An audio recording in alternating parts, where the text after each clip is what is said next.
Pakistan cricket team की performance ने मुझे गलत साबित की है, ये कहना है हमारे लेजेंडरी स्विंग के सुल्तान वसीम अकरम का। क्योंकि सीरीज शुरू होने से पहले वसीम अकरम साहब ने एक बात कही थी। वो ये कहा था कि पाकिस्तान अगर ऑस्ट्रेलिया में एक मैच भी जीत जाए तो बहुत बड़ी बात होगी, एक मैच भी जीत जाए तो बहुत बड़ी बात होगी। और देखो पाकिस्तान ने सीरीज जीत ली। अब वसीम अकरम तो गलत साबित हो गए, क्योंकि वसीम अकरम साहब जो पिछली कुछ सीरीजें गुजरी है पाकिस्तान की, उसका सोच विचार जहन में रखा हुआ था। एक तो बांग्लादेश से जो हम क्लीन स्वीप हुए, वो भी उन्होंने माइंड में रखा हुआ था कि यार बांग्लादेश हमें होम पर हरा कर चली गई, बहुत मुश्किल है कि हम ऑस्ट्रेलिया में जाकर ऑस्ट्रेलिया को हराएंगे। तभी उन्होंने वो बात कही थी, बात उनकी भी सही थी। लेकिन अब वो कह रहे हैं कि मुझे गलत साबित कर दी है पाकिस्तान की इस परफॉर्मेंस ने। और क्यों ना भाई, मोहम्मद रिजवान की कैप्टनसी सक्सेसफुल रह गई है। अब वसीम अकरम साहब ने इसके बाद कुछ और अल्फाज भी कहे। वो ये कहा है मोहम्मद रिजवान ने जो कैप्टनसी की है पिछले 2 या 3 वनडे के अंदर, वो काफी इनक्रेडिबल थी, वो देखने वाली थी। उसमें क्या चीज सबसे ज्यादा मेन थी, वो ये थी कि जहां पर 2 ओवर का स्पेल होता था वहां पर 2, जहां पर 5 ओवर का स्पेल होता था वहां लगातार 5 ओवर फास्ट बॉलर से करवा देता था। जहां पर विकेट की जरूरत होती थी, जब बकिया फास्ट बॉलर विकेट नहीं उड़ा रहे होते थे, तो मोहम्मद रिजवान देख रहा होता तो मोहम्मद हारिस को लगा देता था, हारिस रऊफ को लगा देता था। हारिस रऊफ विकेट निकालेगा, क्योंकि हारिस रऊफ विकेट टेकर था इस सीरीज के अंदर। 10 विकेटें ली हारिस रऊफ ने, तो वो हारिस रऊफ को लगा देता था। मोहम्मद रिजवान माइंड से आ रहे थे। आज पिछला जो 2 ओडीआई मुकाबले गुजरे, तीनों के तीनों, आज वाला भी देख लो, और जो पिछले 2 गुजरे उनमें भी मोहम्मद रिजवान ने अपना माइंड यूज किया। और जैसे किया जाता है, देखो भाई साफ साफ बात है, सरफराज का भी बिल्कुल सेम ऐसी था। उसको पता होता था कि यार बॉलर्स को किस तरीके से चलाना है। रिजवान का भी बिल्कुल सेम यही है, विकेट के पीछे खड़े होकर ये सोच विचार रखते हैं कि यार किस फास्ट बॉलर को कब लगाना है, कैसे लगाना है, कितने फील्डर कहाँ लेने। और उन्होंने आज 4 स्लिप भी ली हुई थी। देखो बहुत बड़ी बात है, आप 4 स्लिप लगाकर खड़े हुए और आपको पता है पिच बाउंस कर रही है। पिच को आपने रीड कर लिया था कि पिच बाउंस पड़ रही है, आपने बॉलर्स को भी रीड कर दिया था कि 4 फास्ट बॉलर हैं, इनको कब कब लगाना है और इनको कहां पर बॉल डालनी है। और बिल्कुल सेम वैसे ही फास्ट बॉलर इनके बॉल डाल रहे थे। तो यहाँ पर सारा जो क्रेडिट जाता है वो कैप्टन मोहम्मद रिजवान को जाता है। और कहीं ना कहीं पर मुझे ऐसा लगता है कि पाकिस्तान क्रिकेट टीम अब बैक आ चुकी है, और ये वही टीम बनेगी जो चैंपियन ट्रॉफी साल सन 2025 जीत सकती है। जी हाँ, बिल्कुल सही सुन रहे हो। एक टाइम था जब साल सन 2015 के बाद सरफराज अहमद को कैप्टन बनाया गया था, तो कुछ भी नहीं था पाकिस्तान के पास। वो यही टाइम था, बिल्कुल सेम ऐसी था जैसे आज रिजवान कैप्टन है। तो सरफराज जब आए थे वो यही हाल था टीम का। लेकिन क्या 17 की चैंपियन ट्रॉफी हमने जीत ली थी। उससे पहले काफी कामयाबियां, फिर उसके बाद भी कामयाबी समेटी 19 तक सरफराज की कैप्टनसी में। वही वक्त दोबारा से वापस आया, और वो वक्त वापस आया, लेकिन सरफराज नहीं है, मोहम्मद रिजवान है। और मोहम्मद रिजवान के पास वो चीज मौजूद है। मोहम्मद रिजवान पाकिस्तान को चैंपियन ट्रॉफी आराम से जितवा सकते हैं। देखो आपके पास सिर्फ और सिर्फ ये माइंड होना चाहिए कि यार बॉलर को कब लगाना है, कितने ओवर बॉलर से निकलाना है, और विकेट जो बंदा निकाल कर दे रहा है आपने उसको कब यूज करना है। रिजवान ने बिल्कुल सेटअप यूज किया हुआ था एक हारिस रऊफ के ऊपर, क्योंकि उसको पता था ये विकेट टेकर बना हुआ, ये विकेट निकाल कर देगा। इसलिए वो शाइन से अगर चलवा रहा था तो उसके साथ हसनैन को भी लगा देता था।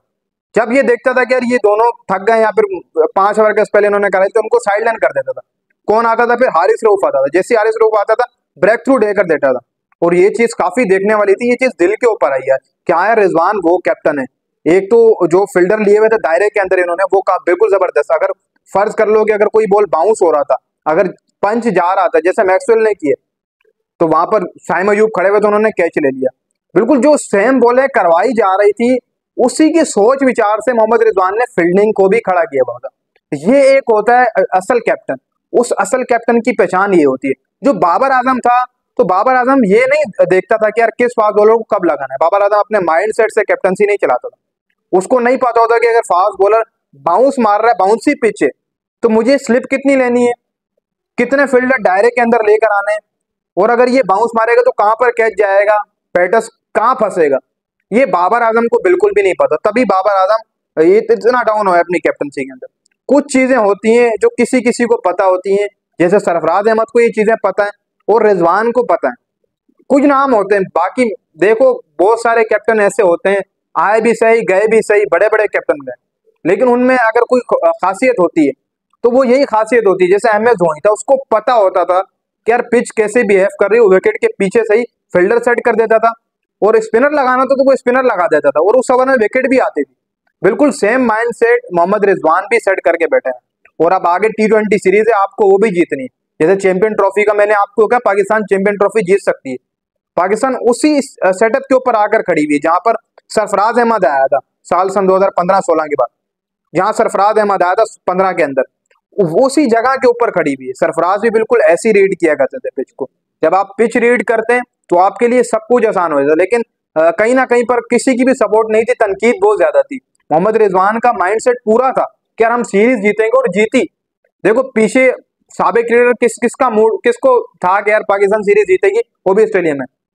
पीसीबी चेयरमैन मोहसिन नकवी खुद कह रहे थे कि यार हमने तो सिर्फ और सिर्फ अब यही कहा है कि यार बस वहां पर जाके आपने अच्छा खेल पेश करना। उन्होंने ये नहीं कहा कि पाकिस्तान सीरीज जीत कर आएगी।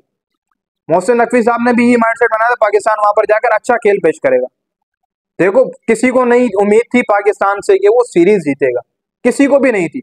वसीम अकरम साहब खुद टीम के ऊपर हर बार मौजूद होते हैं, कमेंट्री पैनल के अंदर पक्का होते हैं, ये बिल्कुल करीब होते हैं बिल्कुल टीम के। तो इन्होंने आज ये तो साबित हो गया है कि जब आपके ऊपर तनकीद हो रही होती है, फिर आप जब एक अपना ही माइंडसेट सेटअप कर लेते हैं। देखो रिजवान हार सकता था अपनी कैप्टन, तनकीद हो रही थी, लेकिन वो फिर भी माइंडसेट अपना सेट किया हुआ था कि हमने ऑस्ट्रेलिया को ऑस्ट्रेलिया में हराना। तो यहाँ पर तनकीद की हार हुई जो साबिक क्रिकेटर की तरफ से की गई, चाहे वसीम अकरम हो चाहे कोई भी हो, गलत साबित किया रिजवान की कैप्टनसी। सबको गलत साबित किया, चाहे मैं क्यों ना। मैंने भी ये बात की थी बहुत मुश्किल है कि आपको ऑस्ट्रेलिया में पानी ना पीने दे, लेकिन रिजवान ने जो कैप्टनसी की है वो आउट क्लास कैप्टनसी थी। ऑस्ट्रेलिया को 2-1 से सीरीज मारना कोई बच्चों का खेल नहीं था, वो भी ऑस्ट्रेलिया के अंदर। वहां पर इस बंदे ने बॉलर लगाए जहां पर लगाए जाने चाहिए थे, जहां पर इसको पता था कि यार विकेट यहाँ से निकलेगी, इसको हारिस को लगा लेता हूँ।